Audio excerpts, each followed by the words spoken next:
Your Free to Go is sponsored by Milburn Men's Clothing, where top athletes shop for sharp, tailored style. And whether Mark and I are in the studio or the courtroom, Milburn dresses us for success. Mention YFTG and get 10% off at Milburn Men's Clothing, which has been providing the finest in men's clothing and suits since 1946. Call 651-645-2922 or visit www.milburn.com. Welcome back, everybody, to your favorite podcast, You're Free to Go, where for the next 45 minutes, you are not free to go. You're going to enjoy this great show. Mark and I are going to talk about two really, really interesting cases. We know you're going to love it, and we're just going to jump right into it. So, hi, Mark. Welcome back to Florida. Glad you're here, as always. Happy to be here. Not too hot today. Nice day. It is beautiful out, even though it's summertime in Florida, That's South right. Florida. I know we can't compete with the LA weather, but we're doing the best we can while you're in town. That's great. Yeah. So do you want to start first? Or Last time I think I mentioned a crazy case. We're still talking about our crazy-ass cases. Yep. And I mentioned the case in which there was an attempted murder charge, and the victim wrote in blood in the mud, Enrique me mató. Enrique killed me. Oh, my. The victim lived to tell the story. So I'm going to tell this. This is crazy. This is from the archives. This is very early in my career. Really? I had been a DA in New York. I moved down with a buddy of mine from law school, Jack O'Donnell, great lawyer, and with our wives. And we opened an office in the middle of nowhere, knew no one, and we were doing door law, Wow. which is anything that would walk in the door we represented. And, I got to meet a lot of lawyers, a lot of great criminal lawyers at the time.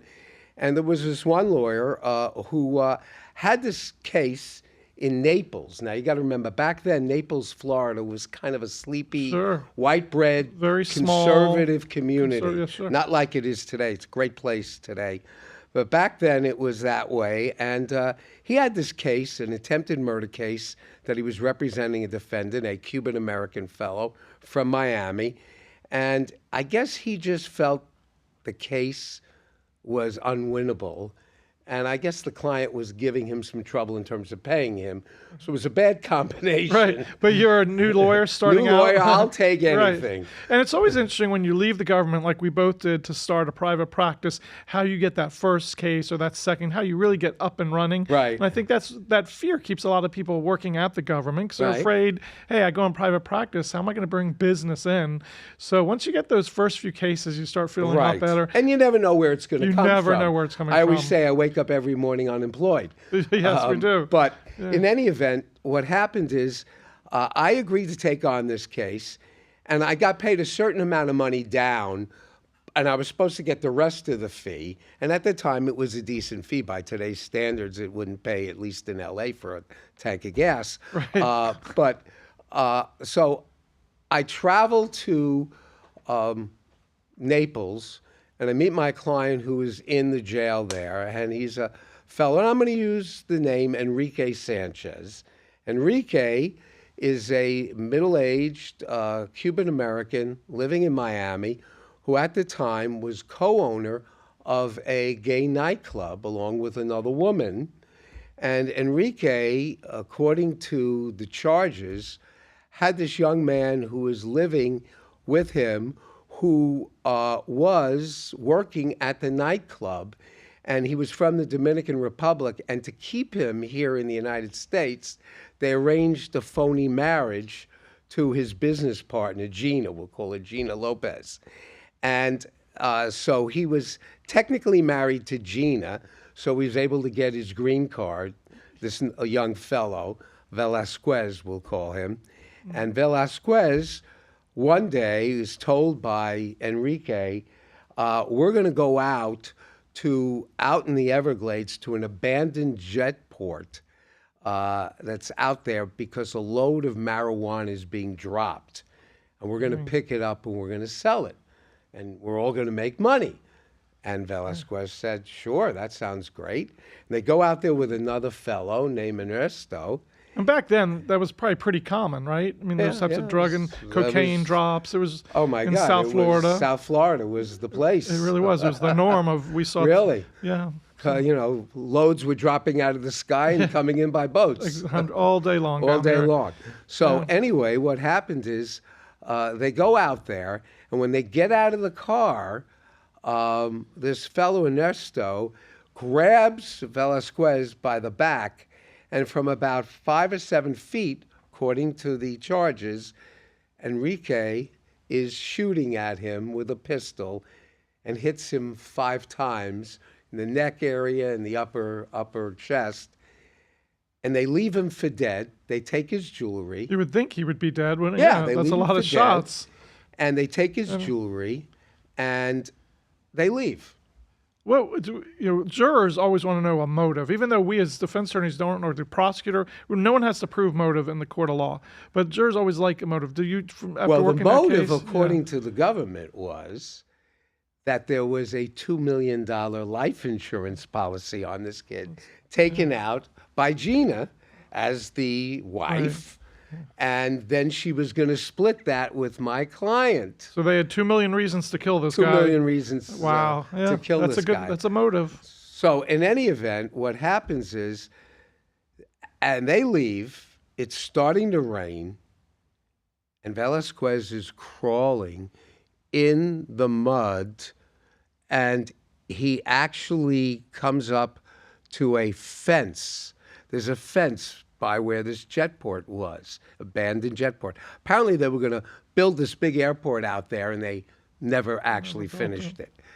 He climbs up the fence, which has barbed wire on the top. And how do we know this? Because there were pieces of clothing and flesh on the barbed wire. Wow. Manages to fall over the other side of the fence and thinks he's dying and writes in blood, in the mud, Enrique me mató. Enrique killed me. Holy cow. Wow. Collapses. Right. Found by a night watchman. Magically, all of the bleeding had clotted. He's taken to the hospital. He's operated on emergency, and he lives to tell the story. That was one lucky guy. Not lucky for my client, apparently. No. So Wow. we have this case where he's going to tell the story, what happened. You've got the testimony of the people at the hospital, the testimony of the night watchman, and most importantly, the writing in blood in the mud. Looked like an impossible case to defend. And I guess that would be admissible in trial, wouldn't it? Well, there's this thing called a dying declaration Exactly. under the rules of evidence. Technically, it wasn't really a dying declaration. Why? Because you have to die for it to be a dying Yes. declaration. But the judge was letting it in. I thought the judge was going to let it in. Yeah, and So- that's for jurors and our viewers to understand. Just because there's evidence doesn't mean that evidence is going to be heard by a jury. It has to be admitted into trial. And this is a really damaging piece of evidence for your client that you're going to object to and do everything you can to keep it out of evidence. Right. So even though it's a piece of information that exists, the jury might never hear about it if you can keep it out of evidence. Yeah, and most people in the public don't understand that just not everything that's out there in terms of proof gets heard by the jury. There are these very strict rules of evidence. And, when I taught trial advocacy at law school here for 20 years, we would teach students how to really understand, obey, and apply the rules of evidence. The crazy thing is, and this is sort of the inside view of the justice system, a lot of judges don't follow it. That's true. And ultimately, a judge decides what to let in. The judge is the gatekeeper of the evidence. The judge, it makes the decisions on the law, but the jury makes the decisions on the facts. But if they don't hear all the facts, or they hear facts that they shouldn't hear under the rules of evidence, it changes the whole And sometimes there's a gap in the facts because something didn't get admitted Exactly. into evidence, and the jury sits in the deliberating room. I'll interview them afterwards, and they'll say, well, we didn't understand how they got from here to here. It made no sense. Something was missing. We knew someone was missing, but it was because the judge wouldn't allow a piece of evidence in. So it can be confusing to Right. jurors. So the prosecutor gives his opening statement. Now, you have to understand, first of all, I'm a lawyer from New York. I still got a New York accent, New York accent.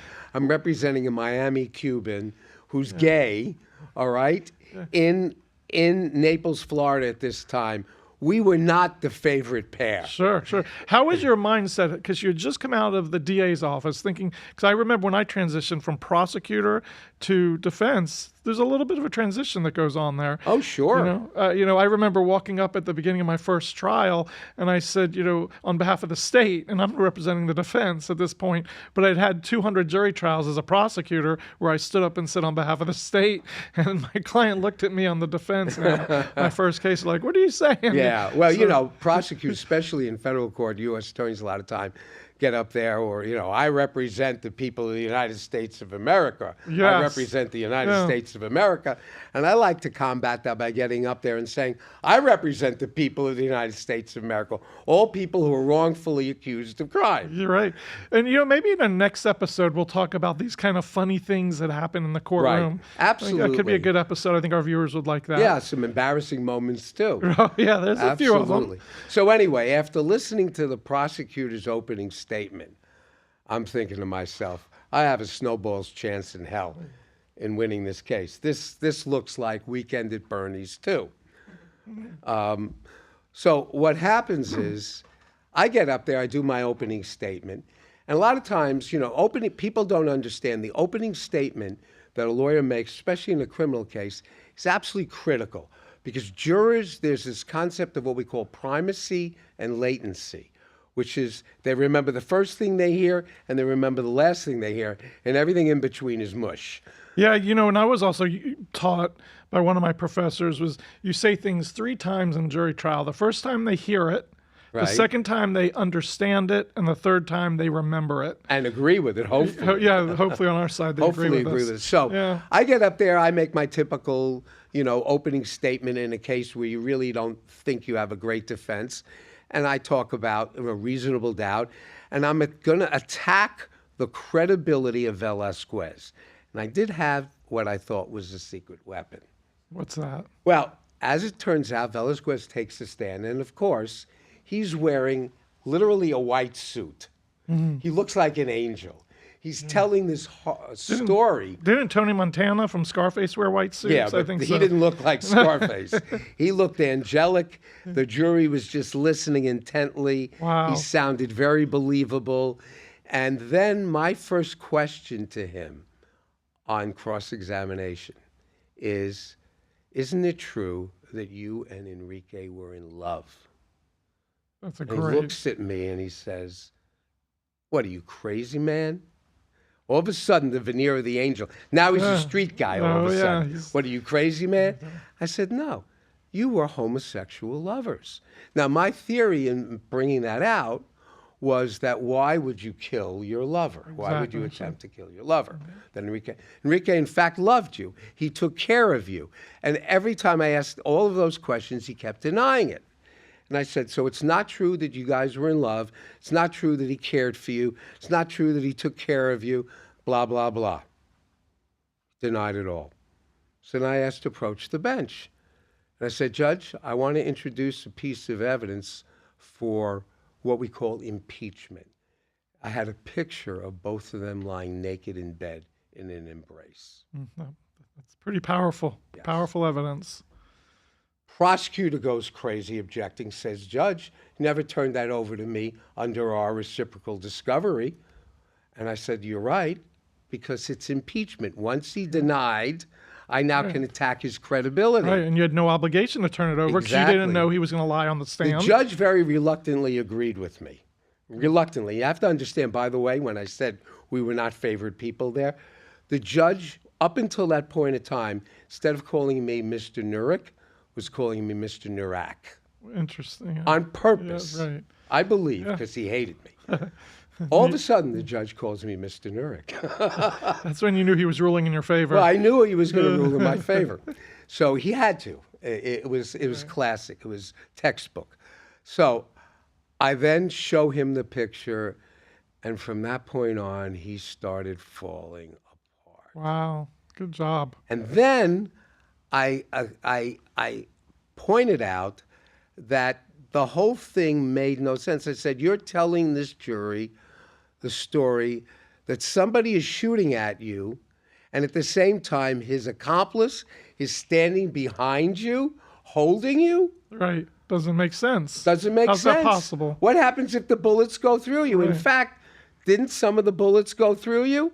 Said, but they magically missed him? There were magic bullets. So now the jury's starting to question the story, but I could still see I had scored a few points, but I wasn't getting to where I wanted to be. Right. My client, of course, I sit down, he's practically kissing me. He thinks I did a great Right. job. No, game not over yet. Yeah. Got a long way Now, to you go. also have to understand, getting back to jury selection, when we were selecting the jury, it was a real challenge because of the community we were in, because of what my client looked like. He looked like a really tough guy, and because of who we were obviously outsiders. And at one point, there was this woman lawyer who was on the panel, who was the next one up to be either selected or rejected. And she was a probate lawyer, and she also was wearing one of those outfits with the like little lace collar. I said, there's no way I'm selecting this woman.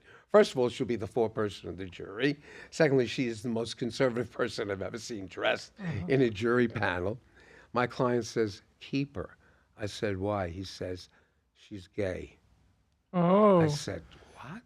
Yeah. He said, no, I have this gaydar. Gaydar. Okay. Yeah. I said, I want you to understand, she's the kiss of death. She will be the foreperson. You're going down with this lady. He said, I insist on keeping her. He makes the final decision. Okay. And at that point, like I said, it seemed Weekend at Bernie's anyway. Right. So we go forward. But the case, even though I think I affected the credibility of Velasquez, the case was going really badly, especially when the cop gets up to testify about the writing in blood in mud. What I managed to do was convince the judge not to allow the picture of it into evidence. Okay. The judge kind of did a split, cut the baby in half, split the baby in half. Technically, it wasn't a dying declaration, so he agreed with me, but he still wanted the information to come in. Sure. But he kept out the picture, which was very helpful. Okay? Right. But what was the picture? Was it helpful just because it's duplicative? It just reinforces the testimony? Well, that picture was just like, who would write something like that in mud? Right. So the picture didn't come in, so there's no evidence other than the cop's testimony, and I was challenging the cop's credibility as well. So I was getting somewhere, but still we're going down. Right, and juries, they don't like seeing those types of pictures that are bloody, gore. I mean, it's not a body with a bullet wound in it, but it's bloody and it moves them emotionally. Oh, emotionally, which can create an adverse verdict. It was a killer. So that was So huge. we scored a few points on that, but we still felt we were way behind. Then what's happened is the end of the case, they're going to bring on the surgeon who actually operated on him. And actually, because they tried again to get the picture into evidence. And the argument they were making is that that the victim had a good faith belief that he was going to die. So they were going to put the surgeon on the stand to testify that given the nature of the wounds, that there's no way a person would normally survive. And that given the fact that he lost so much blood, he lost consciousness, it was reasonable that he was believing he was going to die when he wrote what he wrote. Right. And if the jury bought that and the judge allowed in the picture, it was game over. Sure. So I'm sitting, it's now lunchtime. This is the interesting thing. It's now lunchtime. I'm sitting at the defense table. My client's brought back into the lockup. I guess they're feeding him whatever they feed him. I don't dare go down to the cafeteria. No, not I during don't dare go out because I'll be lynched. Yes. Okay. Yeah. And also during trial, we tend not to eat too much. Right, So exactly. It's like, And I'm waiting, and all of a sudden, some very, very distinguished-looking gentleman walks in the courtroom, And he's looking around, and I said, "Can I help you?" He said, "I'm Dr. Silverman." I said, "Oh, you're going to be testifying next, but you're a little early. We're not starting up till 2 o'clock." And we just start talking. Very nice guy. And I find out that before Dr. Silverman was a surgeon here in the United States, he was originally from Canada, from Toronto. He was licensed as a physician there, and his first job was as a medical examiner. Oh, that's perfect for this case. Medical examiner. Did autopsies. Right, did like autopsies, like and the- he had a lot of experience with ballistics and gunshot wounds as a medical examiner. So I said, "You know what? I have a question for you." I said, "Can I show you the pictures again of the victim that were taken shortly after the police got there, and they took photographs of him as he was being transported to the hospital?" And I said, "I want you to take a look at these wounds." He had apparently never heard of how the shooting occurred. Okay. He just operated on the guy. And I said, "Take a look at these. Do you think that these are wounds that were produced from somebody standing 5 or 7 feet away, shooting at him while he's standing?" And he's looking at it, he's examining. He says, "Do you have any more pictures?" "I have a few more pictures." Sure. Show him the pictures. He looks at me, he says, "Absolutely not." Wow. That's, I said, how did then this occur?"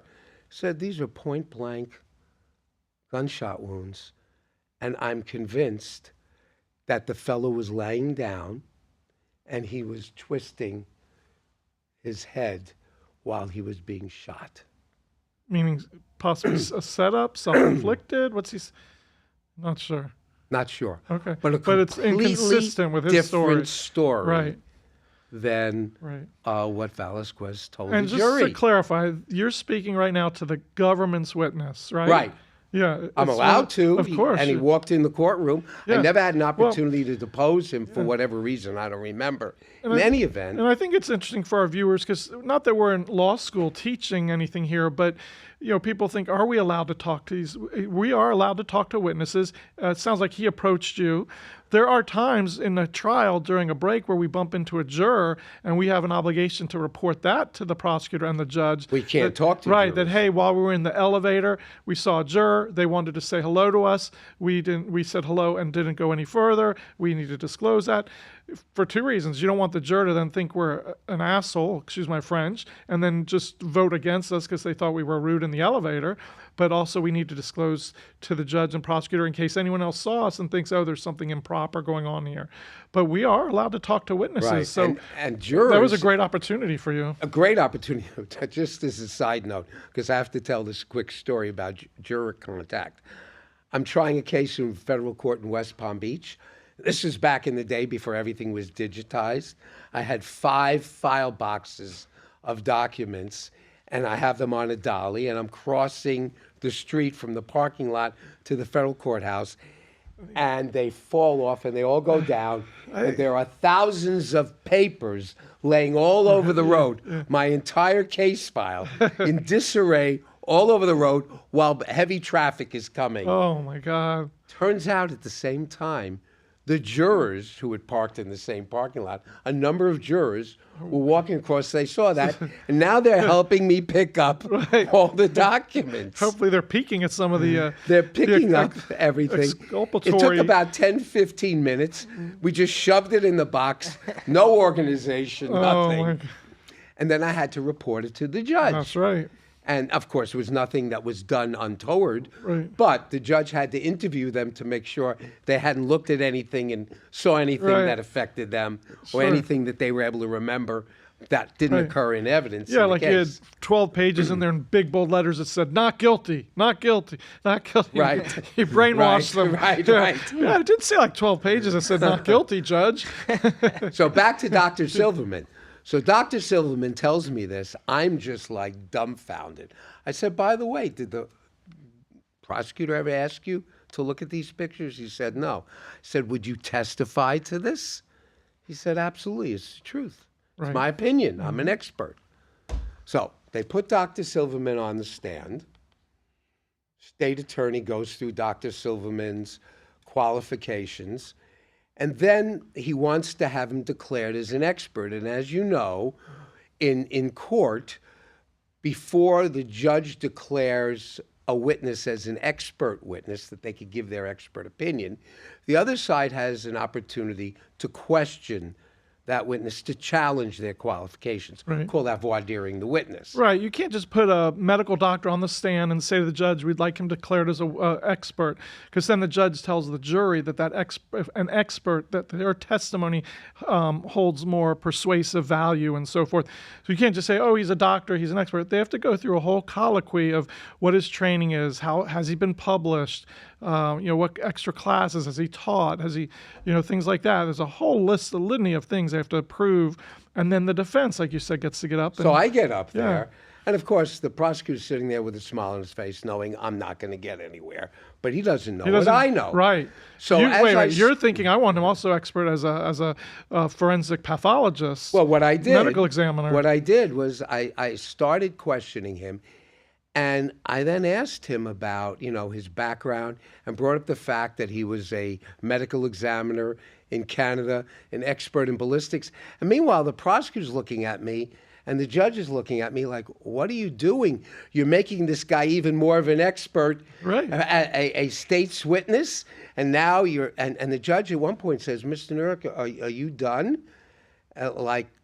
He thinks I'm just absolutely killing my client with what I'm doing. Yeah, you're reinforcing the value of the government's... the value of their witness. They have no idea what's coming. They have no idea what's coming. And I then, before I sat down, I said, Judge, you're right. I'm done. But I think in all, and I have no problem with Dr. Silverman being declared an expert in surgery, medicine, blah, blah, blah, whatever it was. I said, but I think in all fairness to the jury, he should also be declared an expert in ballistic, forensics, blah, blah, blah. Prosecutor, he has no idea where I'm coming from. Right, because they didn't ask him. Absolutely. In their trial preparation, they never went over this with the guy. They never asked the guy. Yeah, big mistake. So now he testifies, but the testimony, according to the state, is only limited to whether or not someone would have a good faith belief that they were dying because of the nature of the wounds and blah, blah, blah. All right. Again, this is a great law school touching point here. When we get up on cross-examination, we're supposed to ask questions that are within the scope of the direct examination. So if they said, what is your name and where are you from? And that's all they asked. And then they sit down and we get up. Well, you just hit on something very important, because that's exactly what happened. I get up and I start asking him questions about, did you examine photographs of the wounds? And then the prosecutor objects. Right, I'm going to be the prosecutor for a second. Objection outside the scope of direct examination. So I asked to approach. Yes. And I get up there and I say, now, judge is calling me Mr. Nurek, so I'm feeling a little bit better about the judge. And I get up there and I say, Your Honor, the state attorney is absolutely right. It is beyond the scope. However, I can call this witness back as my witness after we're done with the case, and it'll be later this afternoon. But, Judge, I understand that Dr. Silverman has a very pressing engagement later this afternoon and would not be available. This is what I found out. Mm-hmm. Turns out Dr. Silverman and the judge were golfing partners. Oh, how great is that? And this was a Friday afternoon, and every Friday, the judge normally, when there wasn't a trial, would take the afternoon off and would play golf with Dr. Silverman and the other members. The judge knew that Dr. Silverman was going to tee off that afternoon in the summer, and for a 9, or I don't know if they would have gotten an 18. And I winked at the judge. The judge knew you knew. The judge knew that I knew, and the judge said, no, Mr. Nurek, I'll let you. We won't make Dr. Silverman come back. Right. I'll let you.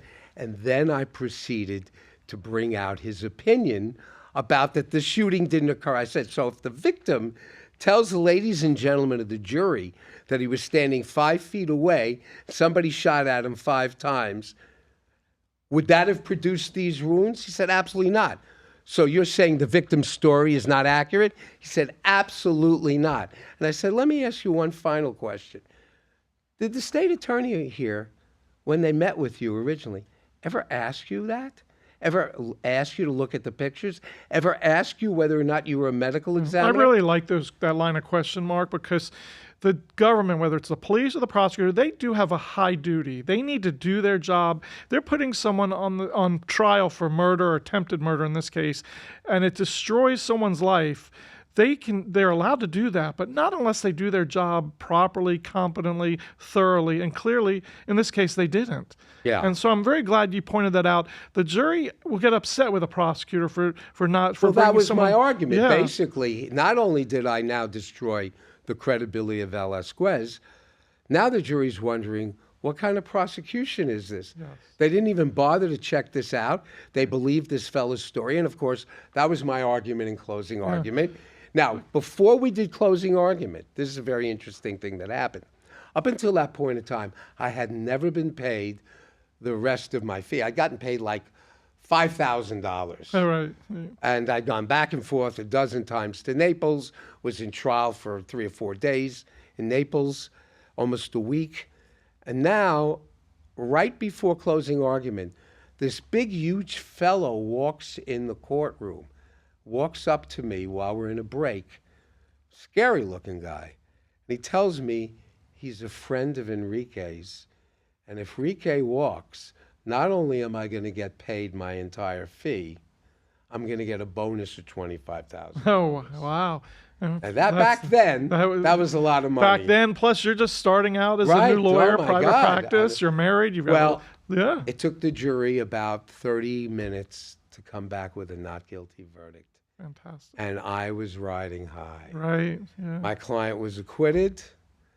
My client hugs me. He was free to go. Free to go. And right before he left, he said, I'll see you next week with the money.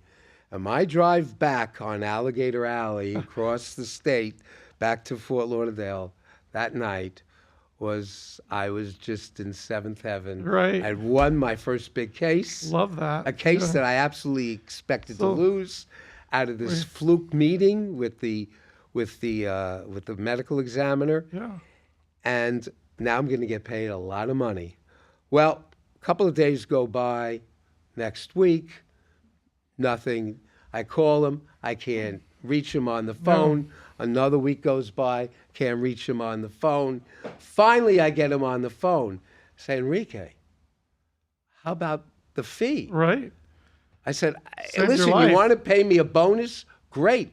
Just pay me the fee. I'll be happy Right. with that. Well, Enrique then threatens my life. Oh, no. Says, if you bother me again, I'm going to have you taken care of. Stop calling me. Wow. So my final way of dealing with that. At the time, I was teaching trial advocacy, Sure. and we would create these fact patterns for our students to have these mini trials.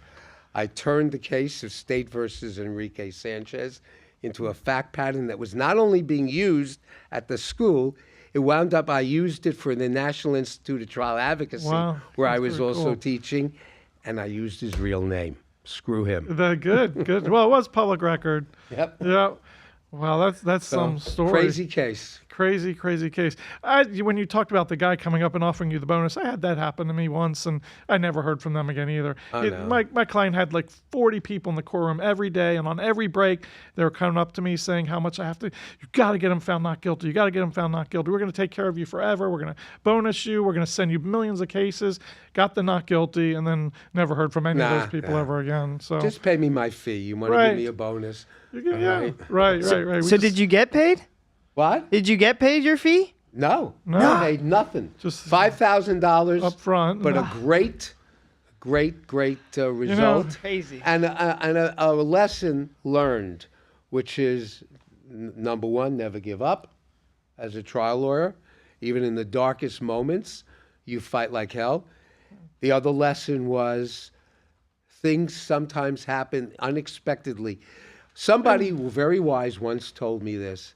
That is, case lives two lives. The life it lives before trial, which it looks like a certain way, and then the life it lives in the courtroom during trial. And because of the rules of evidence, because of certain nuances, witnesses disappearing, witnesses coming out of the woodwork, witnesses falling apart, whatever it is, all of a sudden, things change. You got to be quick on your feet, and you got to be ready to react. You're right.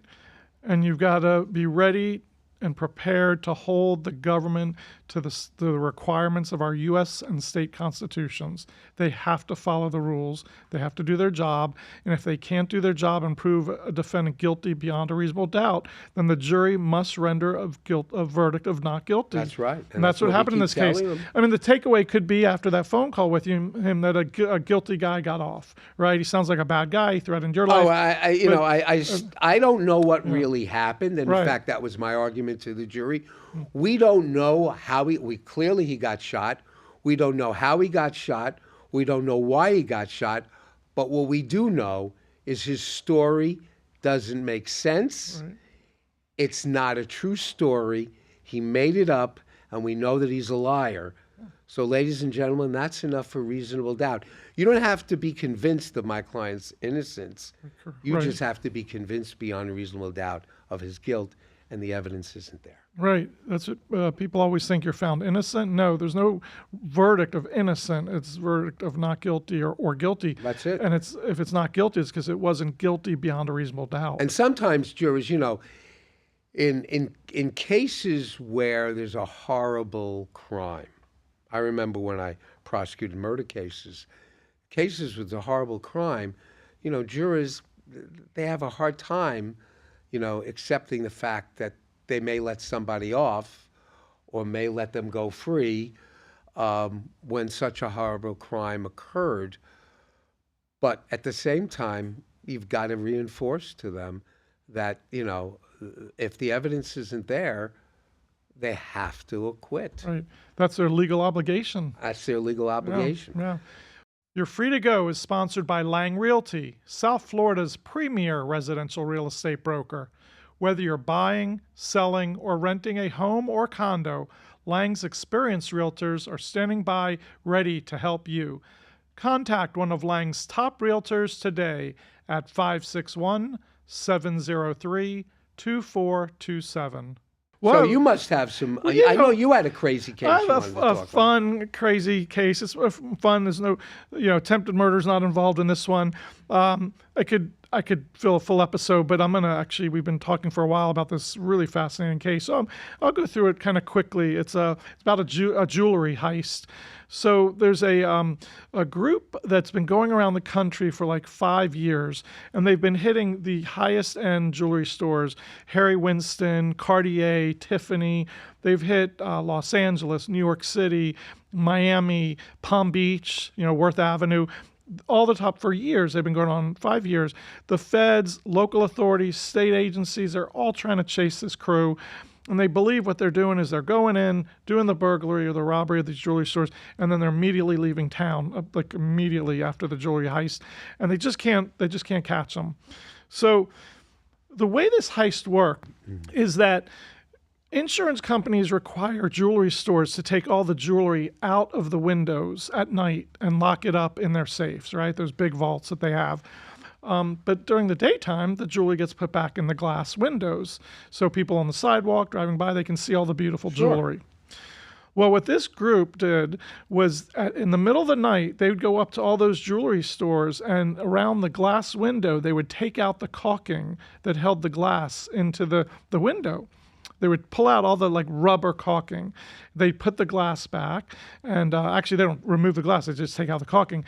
The next morning, as soon as the jewelry gets put in the glass, cabinets, they pull up in their car with suction cups, pull the glass off, grab all the jewelry, throw it in their bags, and then just drive straight to the airport. It happens in minutes. Yeah, it literally seconds or minutes. Yeah.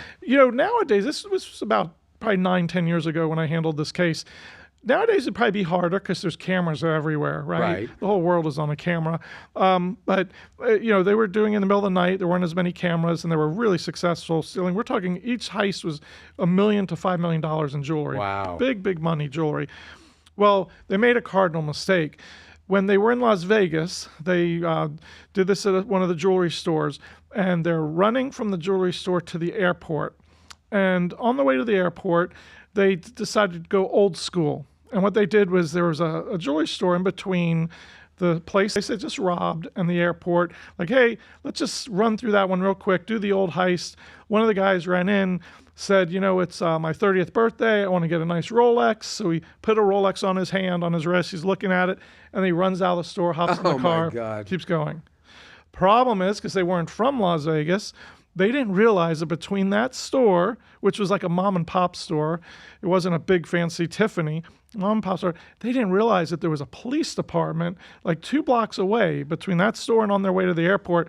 And they weren't even 2 blocks away, and the cops are surrounding them. They get pulled over. And they right? find all the other They stuff? find all the jewelry. Oh, right? my God. They find all the jewelry. So where they arrest 4 men, and they arrest a female. All 5 of them get arrested. Now, as you know, because I know you're regularly in Vegas like I am, and they have a great criminal justice system, but it's really set up for the crimes related to casinos, people who walk out on a marker, things like that, fights in the casinos and so forth. So, and they're busy. They're very busy. So these guys, these 4 men, 1 girl, come up the next morning for first appearance, which for those of you that don't know, it's kind of like a bond hearing. It's not technically a bond hearing, but it's where the judge decides, do we have a right to hold you? Are you a flight risk? Are you a danger to yourself or others? And these things. Well, this judge reviewed the case. It's a very quick hearing. They let all 5 of them go and said, you're free to go with a court date. You have a mandatory court appearance. Was there a bond? Yeah, no, he didn't put any bond on them. That's crazy. It was really busy. I wasn't involved yet. Very busy morning is what I heard later, and it just slipped through the cracks. Wow. Right? So the 4 men and the 1 female who just committed this serious crime, they get released with a court date to show up in court, right, for their criminal case to begin, right? Well, the 4 men disappear. They never show up. I get a call from the female, and she hires me, and we start talking. It turns out that she met them. She was there also visiting from New York. Turns out those 4 men were also from New York. She met them the night before the jewelry heist in the hotel bar. They were hanging out. She had some girlfriends. She wound up hooking up with one of the guys. She slept with him that night. But the next morning, he says, why don't you come with us? We're going to drive to we'll come to the airport. You'll Uber home. I want to spend every last second with you. So she had a great time with him the night before. It's the morning. She's like, sure. They had some breakfast together, room service. It wasn't a long-term thing. It was a fun night. She's in Vegas having a good time. So little does she know that they were going to go rob this jewelry store. She didn't know that side of it. And then they stop at the other one and grab the Rolex and take off. And so she's telling me this story. She says, I had no idea they were doing that. And then I'm freaking out in the car. I don't know what to do. She said, but then we all get out of jail, and they're telling me we gotta leave town. We gotta leave town. She also they had a rental car. She also had a rental car. So when they got out of jail, they got her rental car from the hotel. She drove them to the airport. They left. She had 2 more days on her vacation. So the prosecutor actually charges her when she shows up in court. And they actually say, we're charging her with not only the grand theft and then the count 2 grand theft of the Rolex, but also a count of aiding and abetting, which they really didn't have a strong, but they said, oh, she drove them to the airport. We know she's supporting them somehow. She's helping them hide. And, we need these guys back. And they knew they didn't have a case there. But I was trying really hard to communicate with the prosecutor and really tell them she knew nothing about this. She has, by the way, no criminal history.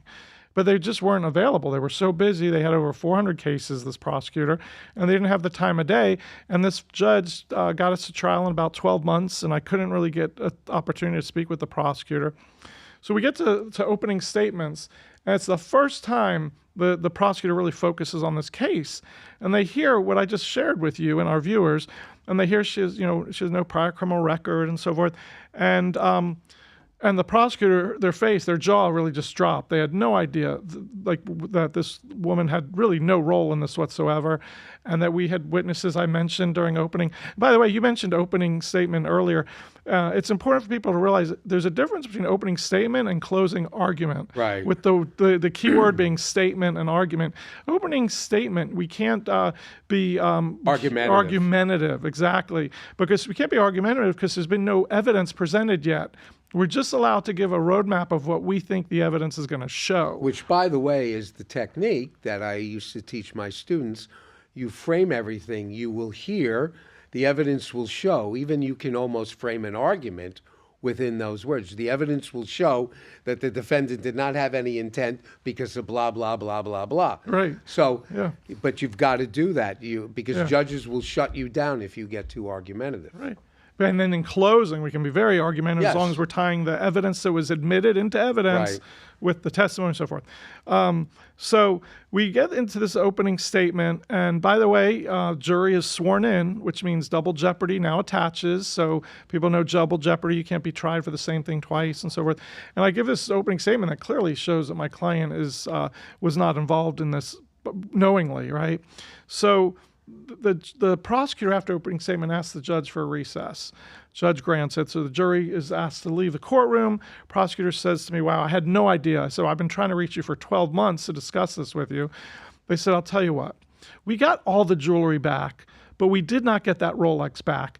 So your client must know where it is. Just let her tell us where it is, and I'll probably drop the case because I know for a year she's been stressing out. It's been scary for her and sounds like she's really a good person. So I said, all right, let me talk to my client. So I go to the client. I said, they threw it in the glove compartment. She saw them throw it in the glove compartment. So she says, okay. So we take a longer recess. The car was rented by Hertz 12 months earlier. It's apparently been rented 9 times, and it's now in Michigan, the car. So somebody had a nice Rolex. Right, someone had a nice Rolex because the prosecutor's detective who was there calls Hertz. They call Michigan. They find out where the car is in Michigan. They go in. They look in there. They call back. They say, nope, there's no Rolex there. Sorry. And the prosecutor's like, I'm sorry, guy. We'll cut her a good deal, but not drop the case because we didn't find the Rolex. So I talked to my client. I'm like, come on, are you sure that's where it was? She goes, guy, I'm telling you, it's in the glove compartment. I swear to God. I said, well, it's been rented at least, they say 9 times. It's now in Michigan. Hertz, everyone. So she's like, just have them check one more time. Please tell them to check one more time. My whole life is depending on this. So the detective calls back and says, do us a favor, just check one more time in there because we're getting information that says it's definitely in the glove compartment. So about 20 minutes go by. The judge is getting antsy, as you know. They're very conscientious about taking up jurors' time. Oh, absolutely. These are people that are coming in, they're missing work, they're missing family obligations, and they want to keep things moving. So we said, Judge, we just need a couple more minutes. Judge agreed. They come back and they say the person in the glove compartment had a secret compartment, like a second level to it. If you reached all the way in behind this second little, divider, they found the Rolex. Oh my God. They freaking found the Rolex. Wow. 12 months later, after he had been driven all over the country, a bunch of people have been in this car. They find the Rolex, and believe it or not, the prosecutor kept to their word, and the jury was called back in, and the judge told them that the charges have been dropped and that the client is free to go.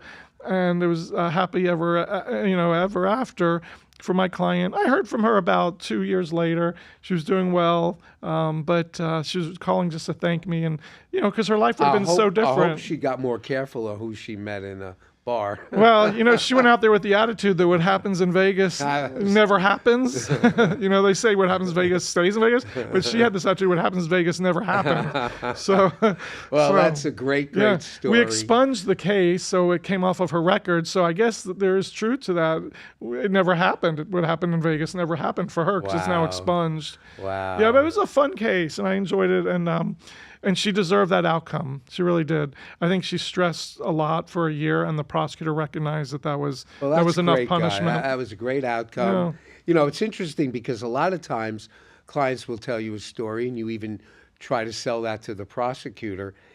And, if you don't have any real support for it, right. They'll say, well, that's a great story, but I can't just drop the case. The problem is, once they've charged the case, it's really hard to drop. because they've got to explain it to their superiors. And on the federal side, they've got to do memos, and more often than not, they just won't drop a case, which is why a lot of times on the federal side, where a lot of times the cases are developed through grand juries and they don't make an arrest right away, your best opportunity to talk your way out of a case is before the case is actually charged. Sure. That's where we can do some of our best work. That's right. And it's cases, I wish I could tell stories of represented, very high profile people in really amazing situations, but I can't talk about it. Because they were never charged and never became a public record. And without mentioning who they are, it would not have any real value to our audience. Right. But at the end of the day, that's sometimes we do our best work behind the scenes. Right. And they also can't drop cases because of the public pressure. Oh, yeah. And the government, their expense and their time that they put into this. I mentioned we call it sweat equity. Right. A lot of times when agents work for a long time on I have a case right now. We think it should be dropped, but the agents worked for a long time on the case, and the U.S. attorney is going to have a hard time convincing them that their work was in vain. Right. Even though they did a good job, but it just didn't amount to a crime. Right. We had in this case, as I mentioned, they had hit every state almost. So we had all these agencies working on this case for 5 years, and they didn't like the idea of dropping the case. But we do have a handshake agreement that if those 4 guys ever get caught, that they'll reach out. It's not And she'll testify. Yeah, it's not an obligation, not under a cooperation agreement or whatever. It's a handshake and they know they could subpoena her to come back to court and testify. But it's been, like I said, quite a while, and they haven't found those 4 other gentlemen. Wow, so that's I think they're amazing. out of the country. Is what I probably. believe. Probably. And they're not coming back. So anyway, let's talk about our next episode. We're going to be talking about some crazy moments that happen, embarrassing things. Yeah, things that made us laugh, things that made the courtroom go up in laughs. And sometimes unexpectedly. Yeah, that happens sometimes a lot. unintentionally. Right. And we're going to be talking about those next time. I'm going to be talking about one of my first trials as a prosecutor where I did something that the courtroom erupted in laughter. I was so embarrassed. Well, you talk about your first trial. I'll talk about my first trial because I was pretty embarrassed about that one too. Okay. So they're going to have to all tune back in next week to hear this. this. We have some funny stories to tell you. Yeah. Again, inside look into what really happens in the justice system, in the courtroom. So, ladies and gentlemen, until then, you're free to go. Down Low Investigations is a sponsor of You're Free to Go. Behind every great criminal defense attorney is a great private investigator. That's why Marc and I use Down Low to investigate cases all over the country. Down Low can help you too, whether you're running a background check on an employee or running a background check on a blind date, or let's say you need someone followed or some other type of investigative work conducted. Down Low is the way to go. Call Download Investigations at 561-843-1806.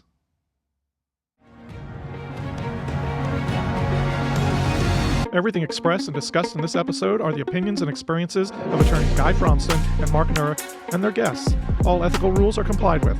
Attorney-client privilege and confidential information is not shared or released during these episodes, and names, dates, locations, and other identifying information may be changed to protect confidentiality. Topics are embellished, and none of the statements made constitute legal advice and should not be considered or relied on as such.